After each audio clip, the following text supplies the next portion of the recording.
Section. Good morning, everybody. Welcome to another edition of the new listings this week. All of these properties that we're going to show you today are either just being listed a few hours ago or in within the last 7 days. My name is Etienne Mellor. I'm the owner of Mellor Group. That's 3 real estate agencies working together to serve the Greater Montreal area, from the downtown core to the West Island, all the way to the South Shore, as well as the North Shore, which is doing fantastic this year, if I may say. And I'm here with our Director of Business Development, Mike Francois. It's good to be back. Now, we've got a fantastic lineup for you today. We're talking about 21 listings across the Greater Montreal. Now, it's a mix from downtown condos to spacious West Island homes and investment-ready properties. And throughout the whole show, we're going to be giving you expert tips to help you make better decisions when it comes to this market. So if you need any assistance in your next real estate deal, listen, contact the Mellor Group.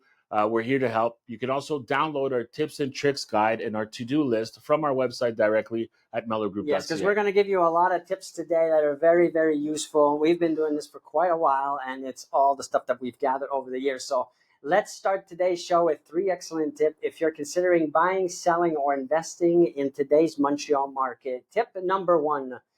Lock in your mortgage pre-approval before you start shopping. How many times have we said it? All the time. How many times have you heard it? It shows the sellers that you're going to go see you're serious and ready to move. And it helps you move quickly when the right property pops up. We know that the market is fast, so that's going to help you quite tremendously. It also locks in your interest rate for a set period, usually 90 days up to 120 days, depends on the financial institution, protecting you from any potential hikes that will come without any obligation on your hand. And it keeps your search focused on what you can actually afford. Talk about saving you time and stress, Mike. You know, if you go online, you go to these websites, you start plugging in what you think you make, how much you think you spend, and so on. So it pops out a number and says you can afford $7 billion worth of real estate. And that's going to be very disappointing later on. So get that pre-approval, as we said. Yeah, and it's very important for you to keep in mind as well. Don't buy expensive stuff when you get that pre-approval, because it may change your ratios, especially if you go buy a big Mercedes-Benz for a high ticket.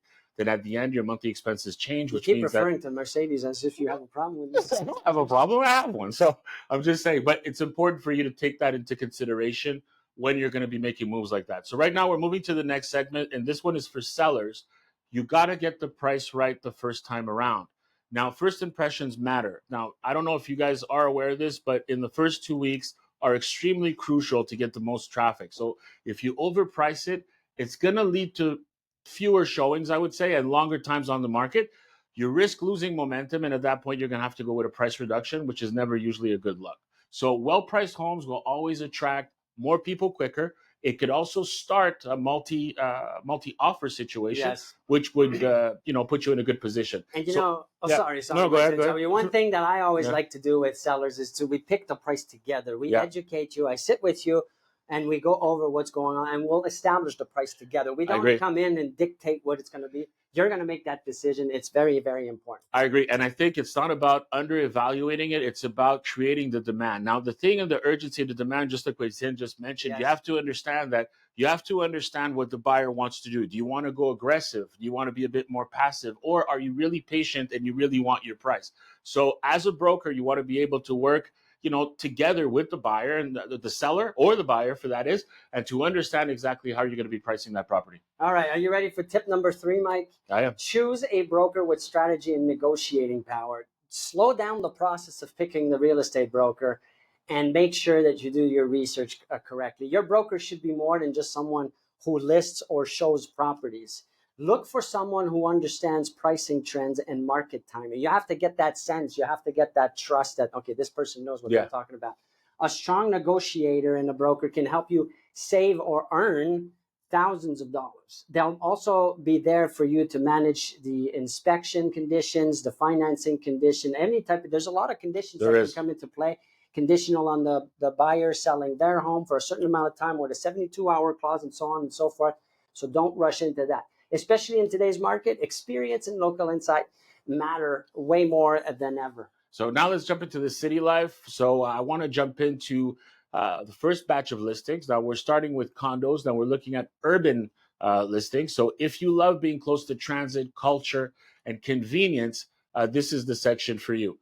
Now, we're going to start with Ville-Marie. We've got two listings here from Sophia Chen, one at 448 and another one at 378 Beautiful on Rue properties, Lambert-Lacoste. very affordable. Just steps away from the Atwater Metro. And then we'll go into Verdun right now with Camellia Fati at 724,000.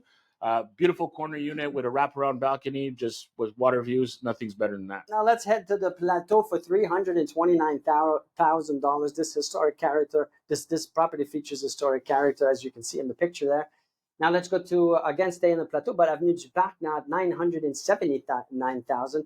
A completely different style here. You see it in the pictures. Go to our website, mellorgroup.ca. You'll see even more pictures. Continuing to NDG, Côte des Neiges with Tony, $679,000. This has renovated kitchen, as you see again, quartz countertop, modern appliances.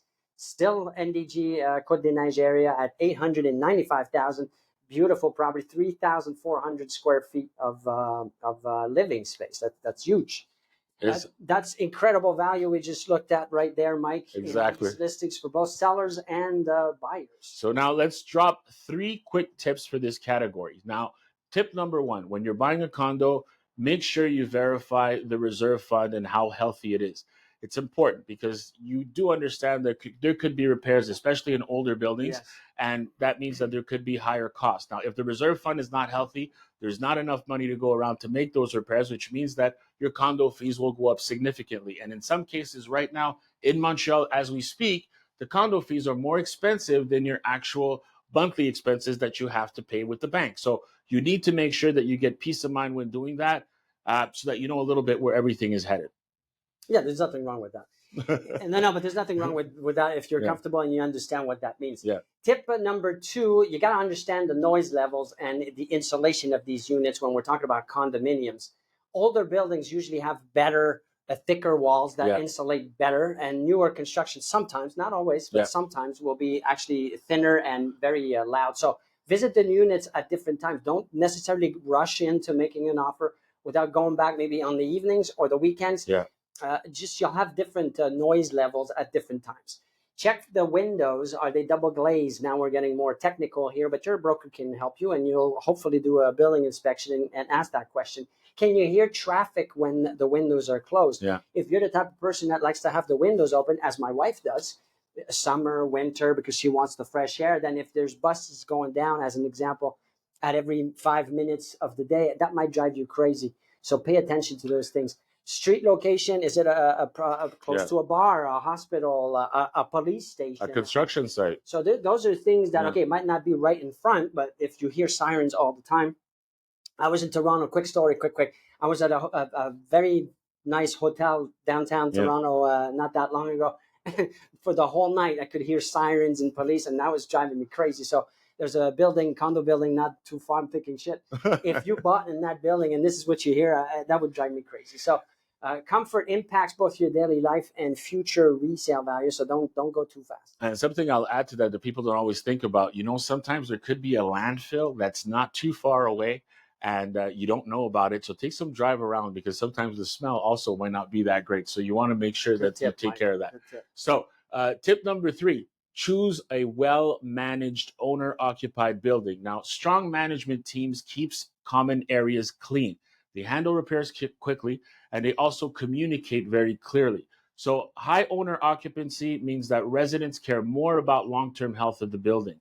Investor-heavy buildings may have more turnover and less community accountability. So ask your broker to find out who manages the property, how responsive they are, because well-managed buildings generally retain value better, and they're easier to sell down the line. All right, let's head out to the West Island now to look at some beautiful properties that we just recently listed.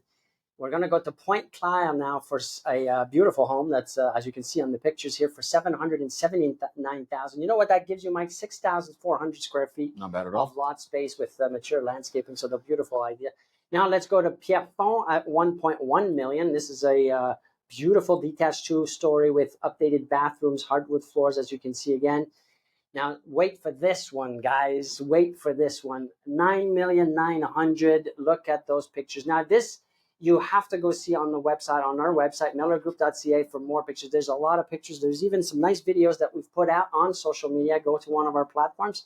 You're going to see a 27,000 square feet of land home, very modern, from the Marie-Yvonne and Samuel Demers team. Beautiful listing. Congratulations, guys. Mike, let's head out to Kirkland. So we're going to go on Rue Mozart with the Brody Windsor Group at $1,850,000. Now we're talking about modern construction with high-end finishes. We're looking at 7,200 square feet lot.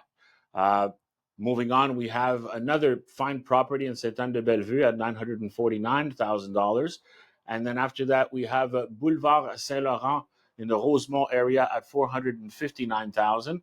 It's a top floor unit with rooftop access and stylish upgrades.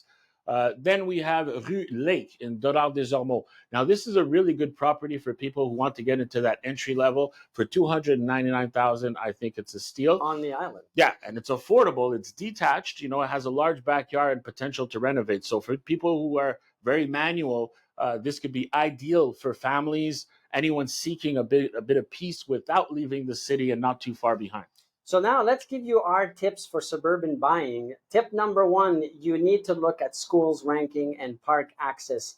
In a family-friendly neighborhood, schools and parks are major value drivers. Like we're thinking when you come and resell the house, this is what buyers are looking for. Home near top-ranked schools tend to always hold or increase their value over time. We've seen this over and over. Always check for local school boards and city maps for education and recreational zones. You can access this through websites, or you can DM us and we can send you that if you are having a hard time finding it. And if you don't have kids, buyers in the future likely will. So it affects the resale value when we're talking about suburban purchasing. So very important stuff here, Mike. You have some tips for buying. When you buy big homes, now you got to budget for higher maintenance on larger homes. Now, more square footage exactly means that you have more systems to maintain. So you think of your HVAC, you think of your roofing, your siding. So older homes may require updates to windows, possibly plumbing, insulation. So larger driveways and outdoor spaces also mean higher upkeep. So the cost year round tends to be a lot larger than something smaller, or a condo for that matter. So build a maintenance reserve into your annual budget to avoid surprises. So if you're buying a big home, ask for the utilities, ask for the repair history so that you can estimate, what your cost will be. And then just a general rule of thumb, 10% of the price of your home should be budgeted per year for maintenance of said. So if you got $1 million, $100K? That's right. Well, that includes landscaping and everything else. I think you should use that as a budget tool. If you can't go wrong. If you're under, then great. All right, last tip 3.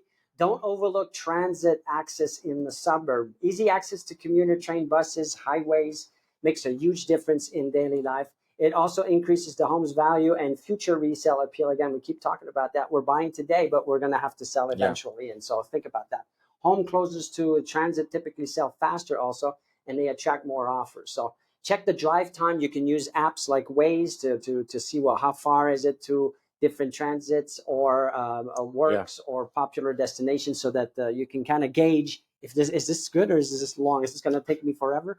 Yeah. I didn't want to say, but I'm going to say it. There's the bridge right now when you're going to Vaudreuil, which is affecting a lot of the people living in Saint-Lazare, Vaudreuil area, Hudson, and so on and so forth. So if you have to do that commute, then you want to know, what is that going to mean? Yeah. And maybe you don't care, but the future buyer might, so that's going to affect the value. It's going to be important. So this last segment is where things get interesting. So these properties offer either high land value, rental income potential, or future upside. So we're going to start with Chambly here. We've got a beautiful condo at $368,000.